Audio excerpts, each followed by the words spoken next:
E no, a quanto pare non possiamo proprio stare tranquilli. Se hai seguito la rassegna stampa di lunedì scorso, infatti, ho parlato di un nuovo tipo di minaccia che può insidiare i nostri computer, e non parlo solo dei Windows, ma anche di Linux e di Mac, ovvero le cosiddette minacce fileless. Che cosa sono le minacce fileless? Sono una serie nuova di virus che si carica direttamente nella memoria RAM del computer, non transitando tramite un file come fanno tradizionalmente i virus. Cioè, questo che cosa comporta? Che l'infezione sui nostri computer possa arrivare per mezzo di script o per mezzo di macro e diventare molto più difficile da rilevare per i nostri antivirus tradizionali, che comunque conviene tenere sempre aggiornati e nei quali dobbiamo in ogni caso avere la massima fiducia, perché grazie alle funzionalità euristiche potrebbero essere in grado di individuare queste minacce prima che venga effettivamente emanata una patch ufficiale.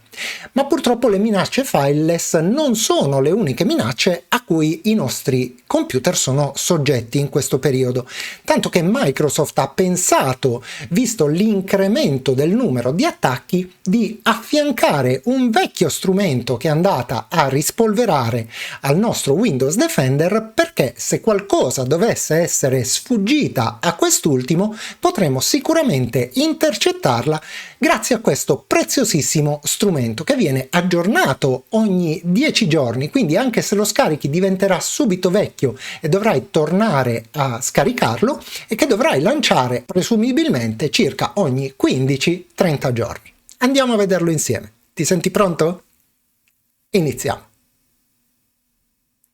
Ti preannuncio che il download di questo file potrebbe seguire una procedura un po' diversa rispetto al solito. Eh sì, perché come ti ho detto in apertura del video, Microsoft rinnova questo strumento ogni 10 giorni e, non volendo che quello che andrai a scaricare tramite il link tradizionale diventasse un po' vecchio, ho pensato di mettere due link separati per il download, in modo tale che se il primo non dovesse funzionare potrai sempre utilizzare il secondo, che fa riferimento alla pagina generica di Microsoft, per essere certo di avere sempre una versione aggiornata di questo strumento, cosa importantissima. Andiamo a vedere come scaricarlo. Come sempre andiamo sul nostro browser di fiducia e nel motore di ricerca andiamo a digitare Gentiluomo Digitale.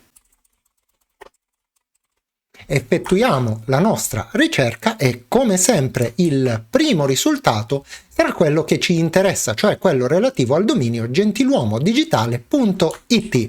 Ci faremo un clic sopra per andare ad aprire il nostro sito e, una volta entrati sul sito, dovremo aprire la sezione che si chiama Downloads, che trovi nel menu qui in alto. Quindi apriamo la sezione Download e scorriamo in basso nella pagina. Eccoci qui. Qui puoi trovare le due versioni del nostro strumento di sicurezza. Si chiama Microsoft Safety Scanner e c'è la versione a 32 e a 64 bit. Naturalmente, se hai un computer a 64 bit dovrai scaricare questa sulla sinistra. Se invece hai un computer che utilizza un processore a 32 bit, questa sulla destra. Come sempre, se sei in dubbio su quale scaricare, non sai che tipo di processore hai, potrai sempre scaricare la versione a 32 bit, che è comunque efficace anche sulle macchine a 64 bit. Siccome io ho una macchina a 64 bit, vado a scaricare questa versione qui facendo clic su File Download, ma prima di farlo voglio avvertirti di una cosa. Se guardi qui in basso, oltre al link normale, ho inserito un link di emergenza.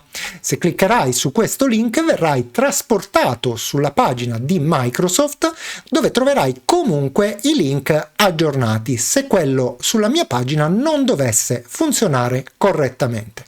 In ogni caso torno sulla pagina e faccio clic sul mio file a 64 bit.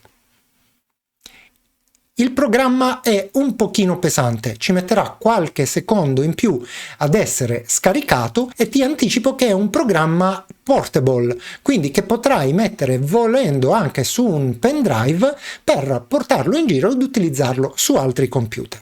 Ecco fatto, il nostro programma è stato scaricato e lo troviamo qui in basso. Tutto quello che dovremo fare a questo punto sarà un doppio clic sul file appena scaricato e potremo già iniziare a chiudere la pagina del nostro browser. Nella cartella che si aprirà estrarremo l'unico file contenuto, che è l'applicazione di cui abbiamo bisogno, trascinandola direttamente sul desktop oppure su un pendrive se, come ho detto in apertura, vorremmo renderla portable e quindi averla disponibile in qualsiasi momento.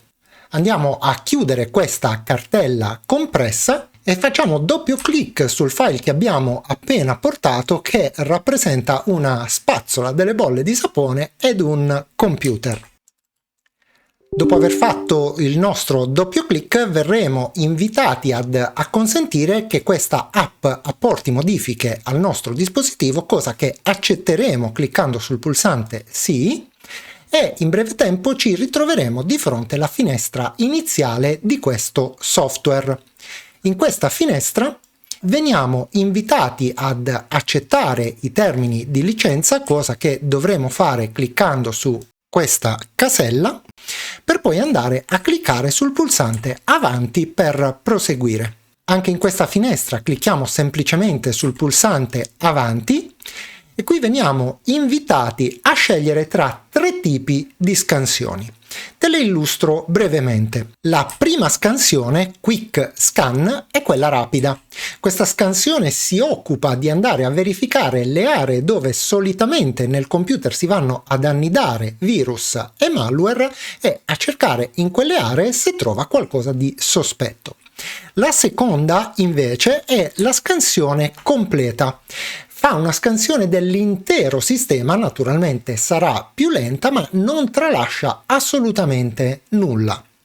La terza scansione, infine, è quella personalizzata. Personalizzata significa che se noi abbiamo qualche dubbio in merito a qualche cartella che potrebbe contenere dei file secondo noi sospetti, potremo scegliere quest'ultima voce e andare a scegliere tramite il pulsante Choose Folder che si attiverà dopo aver cliccato su questa voce la cartella che vorremmo scannerizzare. Per fini dimostrativi io farò semplicemente un quick scan, invece tu sei in dubbio e vuoi essere prudente, puoi anche optare per un full scan, sarà semplicemente più lento. Quindi seleziono quick scan nel mio caso e clicco sul pulsante avanti. La scansione è completamente automatica e durerà pochi minuti.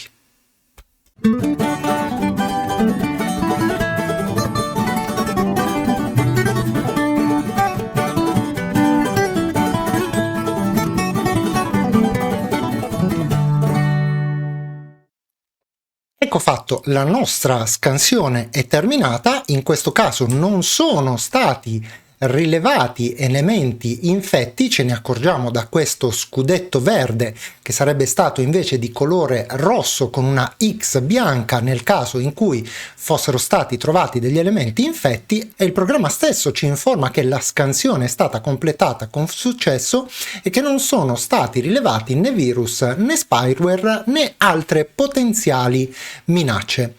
Ci dice inoltre che se continuiamo ad avere particolari problemi possiamo rivolgerci alla community utilizzando questo link oppure direttamente a Microsoft sottoponendo il nostro problema. Se per caso questo strumento dovesse individuare delle minacce, naturalmente oltre ad avvertirci provvederà d'ufficio a rimuoverle.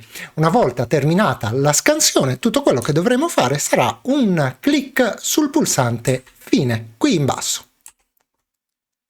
Sicuramente se sei stato attento avrai notato delle similitudini tra questo consiglio che ci dà Microsoft di utilizzare questo programma per affiancare Windows Defender e quello che nel mio piccolo ti avevo dato io qualche mese fa di utilizzare Malwarebytes per lo stesso scopo. ma noi naturalmente fedeli alle linee guida di Microsoft possiamo anche ipotizzare di disinstallare Malwarebytes e di usare questo software avendo le opportune precauzioni, perché come ho detto questo software va scaricato nuovamente ogni 10 giorni, cosa che capisco possa essere scomoda, ma comunque sul sito trovi tutti quanti i link sempre a tua disposizione, e di effettuare una scansione ogni 15-30 giorni al massimo.